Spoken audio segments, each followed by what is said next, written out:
pleasant day, everyone. My name is Leonisa M. Abulok, and I am the reporter for today.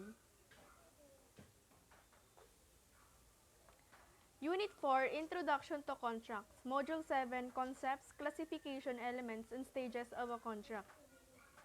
So what is contract? According to Article 1305, Republic Act Number 386, Civil Code of the Philippines, a contract is a meeting of minds between two persons whereby one binds himself with respect to the other, to give something or to render some service. So in other words, a contract is a written or spoken agreement between two or more persons that is legally binding upon the parties. Before signing a contract, the parties will negotiate and determine what terms they want to include in the contract. So an example of contract is an employment contract, wherein bago mag-work si employee, meron muna siyang pipirmahang kontrata and nakasaad sa contract na yun ay ang terms and conditions, duties and responsibilities, and many more. Both parties should sign the contract. Si employee and si employer should both sign the contract. So, merong two principle na nakalaan or there are two principles in binding effect of contract.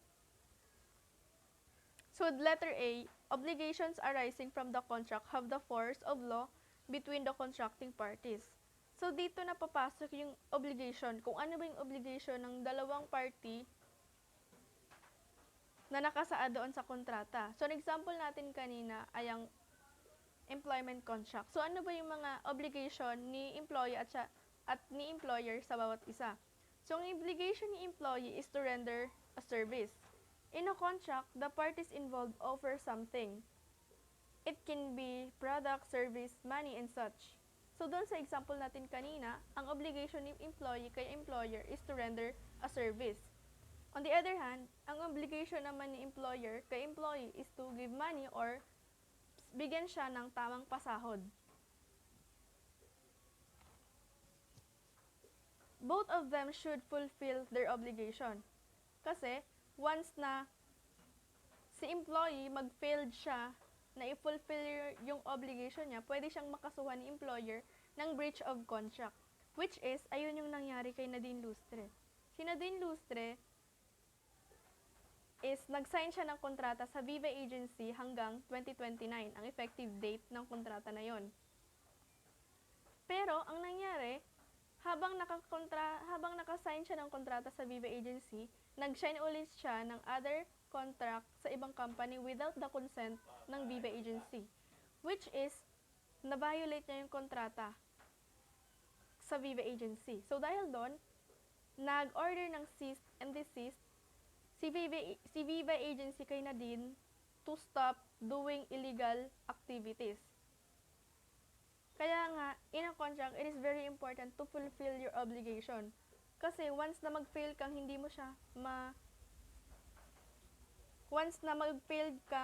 i-fulfill yung obligation mo, pwede mas magiging worst pa yung kalalabasan ng ginawa mong action.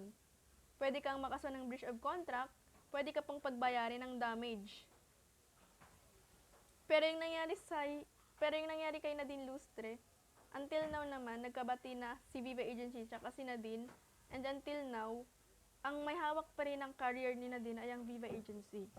So, the letter B, there must be mutually between the parties repugnant to have one party bound by the contract leaving the other free therefrom. So, in a contract, dapat wala kang commitment sa ibang contract, dapat isa lang.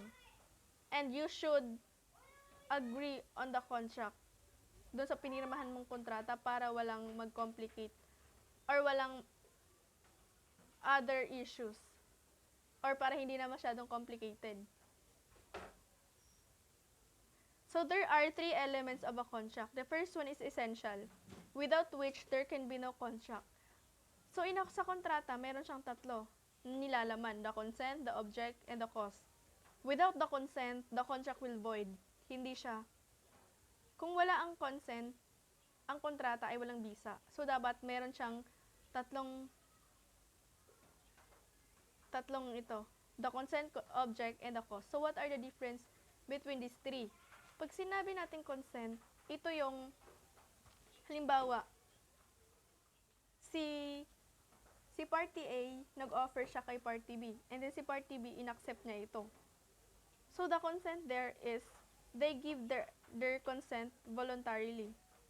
Si party A, binigay niya yung consent niya, at si party B naman, inaccept niya yung offer ni party A.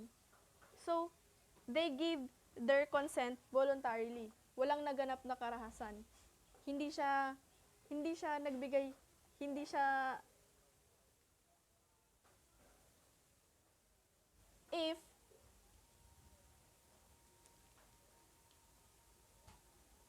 one party attempts to deceive or pressure the other, the consent will not be considered voluntarily or genuine. So, kung si party A, tinakot siya ni party B para pirmahan yung kontrata, therefore, considered na siya na ang consent ay hindi ibinigay voluntarily. Another example, si Ricky, nag-offer siya na bilhin yung sasakyan ni Martin. Then yung offer na yun is nangyari lang through phone. Ang hindi alam ni Ricky, ang kausap niya ay ang kapatid ni Martin na si Ricky. At si Ricky ay may kakayahang imimik or gayahin yung boss ni Martin. Then si Ariel, tinanggap niya yung offer ni Ricky. So therefore, there is no contract here. Kasi, wala namang consent ni Martin. Then the second one is object. So pag sinabi nating object, it is a thing, right? Or service may be object, subject matter of a contract. So kumbaga dito is hindi siya tiyak. An example of this is halimbawa, may isang student na nag-enroll sa URS. And then, nung tinanong na siya ng registrar kung ano yung course na i-enroll niya, ang sabi niya, kahit ano. So, therefore, again, walang contract na naganap. Kasi, hindi tiyak kung ano ba yung course na kinuha niya.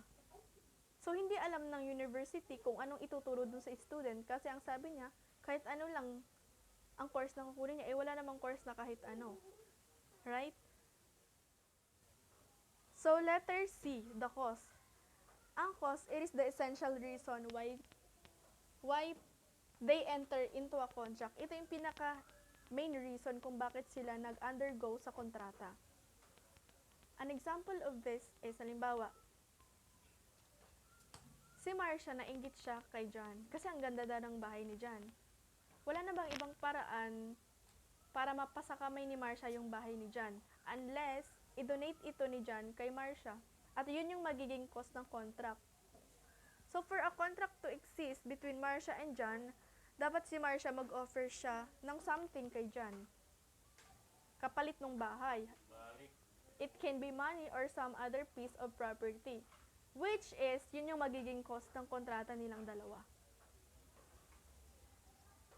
So, number 2, natural elements exist as part of the contract even if the parties do not provide for them. Because the law, as supplementary to the contract, creates them. Example, warranty against hidden defects or eviction in the contract of purchase and sale. So, dito sa contract is, part na siya ng contract. Halimbawa, warranty. So, sa kontrata na mismo yung magbibigay sa kanila.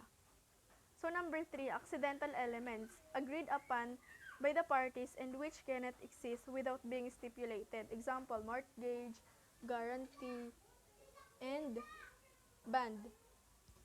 So, dito sa accidental elements, dalawang party na yung magde-decide kung ano yung ilalagay nila sa isang kontrata na napagkasunduan nilang ilagay or idagdag. Halimbawa, mortgage, guarantee, bond, and another one is condition, mode of payment, and penalty.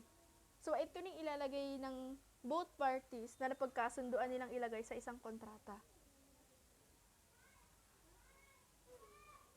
Characteristic of a contract.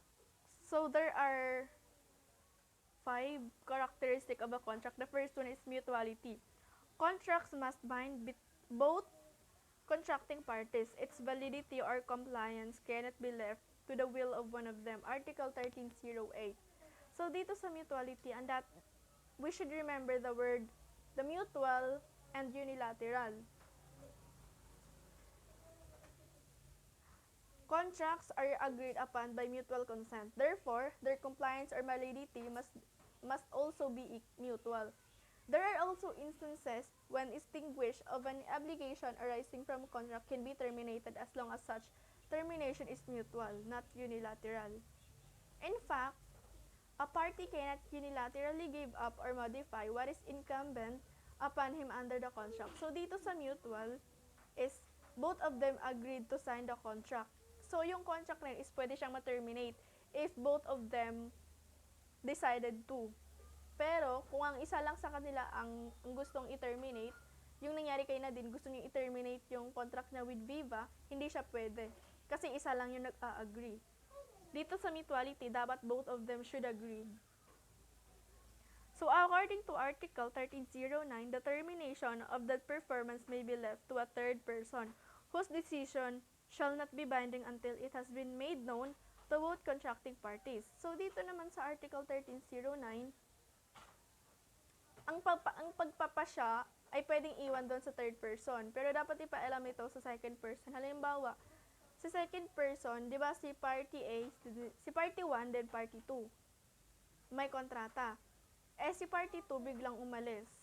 So, ang pagpapasya, pwede niyang iwan doon sa third person na kakilala ni party 2. Pero dapat yung gagawing pagpapasya ni third person is alam ni second person. Example, in a contract of sale, the fixing of the price and the delivery date can be left to a third person. Halimbawa, sa contract of sale, yung item, dahil umalis si party A, ay si party B, pwede niyang iiwan doon sa kakilala niya para siya yung tumanggap. According to Article 1310, the determination shall not be obligatory if it is evidently inequitable. In such case, the courts shall decide what is equitable under the circumstances. So, dito naman sa Article 1310, kung ano man yung pagpapasyang ginawa ng pangatlong tao, dapat alam ni party A tsaka ni party B. Pero kung yung ginawang pagpapasya ng pangatlong tao is masama, korte na yung magpapasya sa anumang katarungan. Or halimbawa, si Juan, a tenant of a rice field of Mrs. De La Cruz, was not able to give the list due to Mrs. De La Cruz for 2 consecutive rice season. Who will decide on the case? How do you think it will be decided? So, si Juan, tenant siya ng rice field ni Mrs. De La Cruz at hindi niya na ibigay yung bayad kay Miss De La Cruz kasi umalis. So, sino ang magde-decide ng case? Dahil wala si tenant, ang magde-decide nun ay ang korte. So, Article 1473, the fixing of the price can never be left to the discretion of one of the contracting parties. However, if the price fixed by one of the parties is accepted by the other, the sale is perfected. Dito naman sa Article 1473, nangyayari siya sa contract of sale. Halimbawa, may in-offer kang product sa akin, then okay sa akin yung price. Okay lang. Then, the sale is perfected.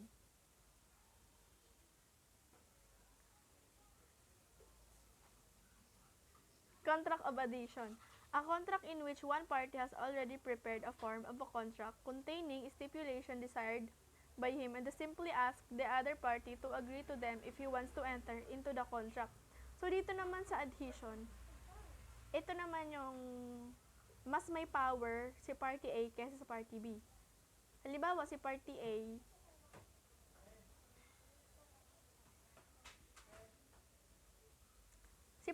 siya yung magbibigay or siya na ang gagawa ng form, contract form. Tapos, sa kanya rin siya rin ang magde-decide kung ano yung terms and condition ilalagay. Basta siya ang mas may power. Control niya ang lahat. Tapos, si party B, depende sa kanya kung depende sa kanya kung tatanggapin niya yung kontrata. Kumbaga dito sa contract of adhesion, take it or leave it. Take it or leave it lang to. Kung papayag ka dun sa kontratang ginawa ko, edi okay. Kung hindi naman, okay lang. Si Party A, mas may power si Party A kasi siya ang magde-decide kung anong ilalagay na terms and condition, kung anong ilalagay doon sa loob ng kontrata. Number 2, autonomy. Autonomy of contracts. Principle that the contracting parties are free to enter into a contract and to establish such stipulations, clauses, terms, and conditions as they may deem convenient as long as they are not contrary to law, good moral, custom, public order, and public policy. So, dito sa autonomy, they are free to enter into a contract.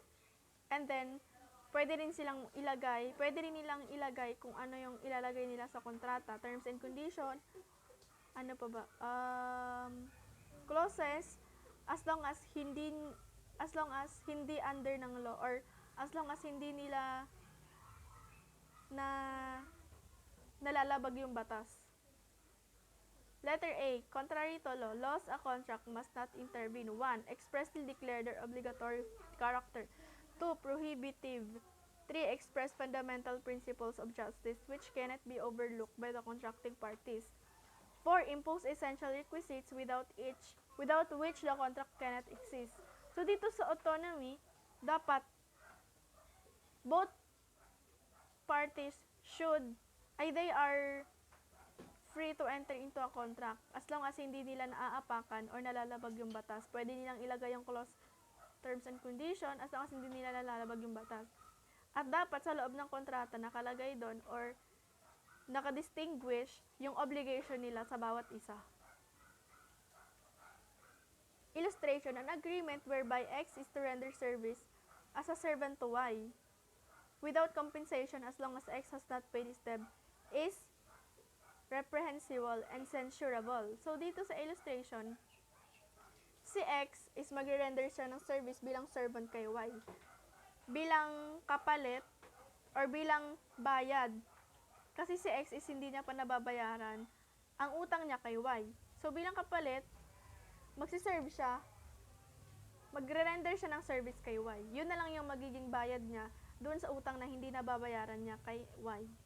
Number 1, Pactum Commissorium, automatic foreclosure. Article 2088, the creditor cannot appropriate the things given by way of pledge or mortgage or dispose of them. Any stipulation to the contrary is null and void. So, dito sa Pactum Commissorium, null and void siya. Kumbaga wala siyang bisa.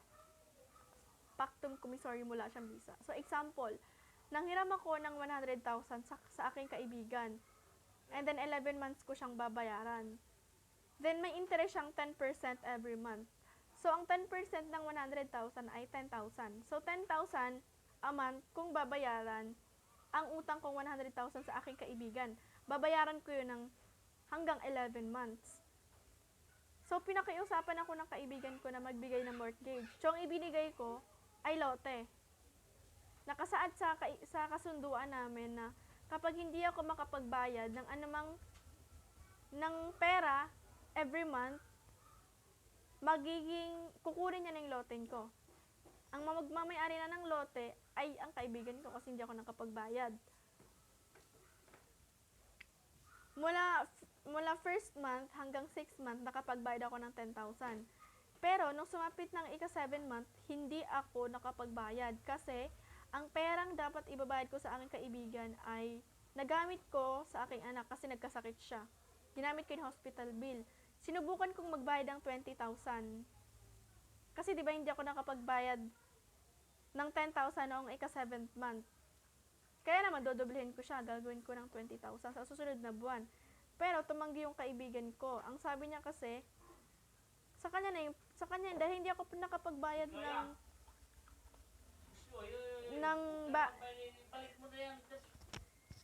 dahil hindi ako nakapagbayad ng hulog, hindi ako nakapaghulog ng nung ika-7 buwan, yung lote ko, mapupunta na yun sa kaibigan ko. So, yung situation na yon is, ang tawag doon, pactum commissorium. Hindi siya void. Hindi siya void. And, hindi siya null and void. Ano siya, labag siya sa batas. Pero yung nangyari doon sa situation na yun, makukuha ko pa rin yung lote na pagmamayari ko. Kasi yung pactum commissorium is wala naman siyang bisa sa batas. Next, pactum leonina. One party bears the lion's share of the risk. Article 1799.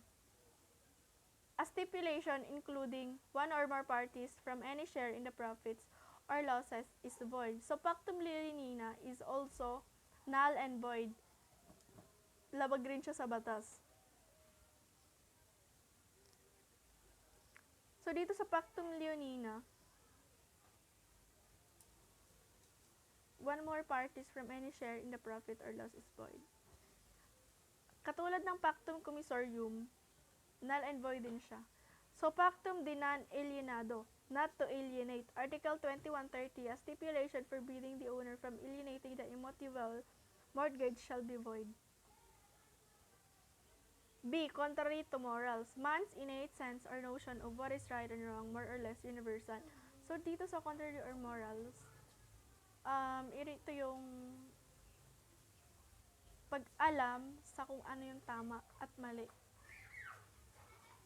Illustration, a contract whereby X promised to live as a common law, wife of Y without the benefit of marriage, in consideration of 100,000, is immoral and therefore void.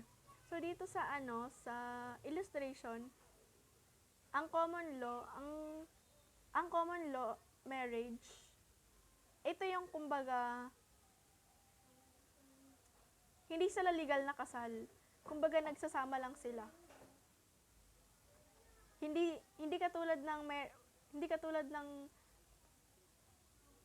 marriage, dadaan mo na sila sa isang ceremony, meron silang legal basis, meron din silang marriage license, kasal sila, meron silang katunayan na kasal sila, then meron din ceremony, then meron din silang wedding vows and such. Pero dito sa common law marriage, ano lang sila, couple sila na nagsasama sa iisang bubong, pero wala silang marriage license. So, kumbaga, live-in.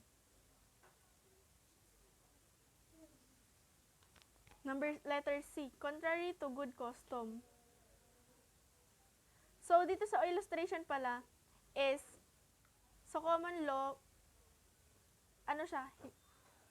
hindi rin siya void. Immoral yun. Labag din siya sa batas. Letter C, contrary to good custom. Custom pertains to certain precepts that cannot be universally recognized as moral. Sometimes, they only apply to certain communities or localities. So, dito sa custom, parang ito yung religion or paniniwala ng isang community or locality.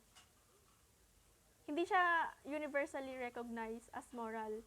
Kasi, certain places lang ang nag-a-accept ng paniniwala na yon. Communities and localities lang. Illustration, X entered into a contract whereby X binds himself to slap his father. This contract is void because it is against the good custom of showing respect to our parents. So, dito sa illustration, void din siya or wala rin siyang bisa. Kasi, labag siya sa custom ng pagbibigay galang sa mas nakakatanda or sa ating parents. D. Contrary to public order. Consideration of the public good, will or welfare, peace and safety of the public, and health of the community. Illustration, a stipulation of contract of lease whereby the landlord can use force to eject the tenant in case of failure of the latter to pay the rent agreed upon is void, is being against public order. So, dito sa contrary to public order, dito sa illustration, wala rin siyang bisa or void kasi ang ginawa ng landlord dun sa tenant niya is against sa public order kasi hindi mo siya pwedeng ipilit or hindi mo siya pwedeng saktan porket hindi nabayaran lang yung rent niya. So therefore, sa illustration is wala siyang visa or void kasi ang ginawa ni landlord sa tenant is against the public order. E. Contrary to public policy, court must find the contraveness some established interests of the society. Illustration, X stole the car of Y. Later, they entered into a contract whereby Y would not prosecute in consideration of 50,000 pesos. So therefore, dito sa kontrata, ninakaw ni X yung kotse ni Y. And then maya-maya, pumasok sila sa isang kontrata na nagsasabi sa contract na hindi sasampahan ni X ang pagsaalang-alang. Kapag binayaran ni X ng 50,000 si Y, hindi na siya kasasampahan. So, dapat alamin ng korte na ang kontrata ay lumalabag sa ilang itinatag na interes ng lipunan. So, that's all. Thank you for listening and I hope you learned something from me. Thank you!